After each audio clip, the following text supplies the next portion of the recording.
అదేం విచిత్రమో ఫ్రెండ్స్, మొన్నటి నుంచి నా దోషపనం అయితే నాకు అస్సలు పని చేయలేదు. మళ్ళీ ఈరోజు భలే పని చేస్తూ ఉంది. మొన్న 2 వారాలు ఏమైందంటే కనుక దోశలు వేస్తుంటే ఎంత బాగా చేసినా కానీ మొత్తం ఇరిగిపోవడమే.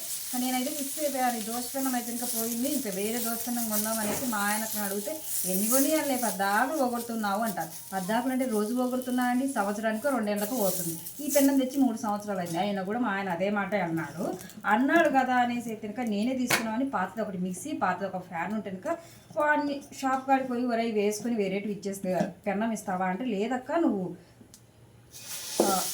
మిక్సీ వేసాక మిక్సీ తీసుకో, ఫ్యాన్ వేసాక ఫ్యానే తీసుకో అన్నాడు. ఆయన దెబ్బకి ఏమనుకుంటే సైలెంట్గా వచ్చేసాను. సర్లే కొత్త దోశపెన్నం కొందామని, నాకాడనే డబ్బులతోనే కొందామని దోశపెన్నం ఎంత అంటే 1200 చెప్పాడు. 1200 చెప్తే ఇంకా సైలెంట్గా ఏమనకూడదు అనేసి కనుక సైలెంట్గా ఇంటికి వచ్చేసాను. ఇంటికి వచ్చేసి ఏం చేయాలనో అర్థం కాలేదు. సర్లే ట్రై చేద్దాం ఒక 2-3 సార్లు అనేసి ఉల్లిగడ్డ తీసుకొని బాగా రుద్దేసి ఒకసారి దోశలు వేసాను. ఒక్కొక్కరు ఖర్చుకుంటే బాగానే ఒక రకంగా వచ్చినాయి. ఈరోజు ఏం చేయాలో నాకు అర్థం కాక ఇక్కడ నా దోశపిండి ఎట్లయినా కానీ వేయాలనేసి నానబెట్టేశాను. కానీ బాగానే వచ్చేసి ఇది నా బాధ అర్థం చేసుకుంది. ఇలా ఆయన ఎటు కొనియడు పాపంలే అనేసి ఇప్పుడు బాగానే వస్తున్నాయి దోశలు అనేది. ఒక్కోసారి ఇంతే ఉంటుంది. ఒక్కోసారి నేను అనుకుంటూ ఉంటాను, ఆదివారం పూటన్నా బాగా మంచిగా 8 గంటల వరకు నిద్రపోదాము, 8 గంటలకు లేచేద్దాంలే అనేసి అనుకుంటాను. ఇంకా మా ఆయన డ్యూటీ కోరు, మా పాప కూడా స్కూల్కి పోదు కదా అనేసి. అదేందో ఫ్రెండ్స్, ఖాళీగా ఉన్నాను ఈరోజు ఏం పని లేదనుకున్నారు, ఆ రోజే నాకు తొందరగా మెలకు వస్తుంది. అస్సలు నిద్ర రాదు ఎంత పడుకున్నా కానీ.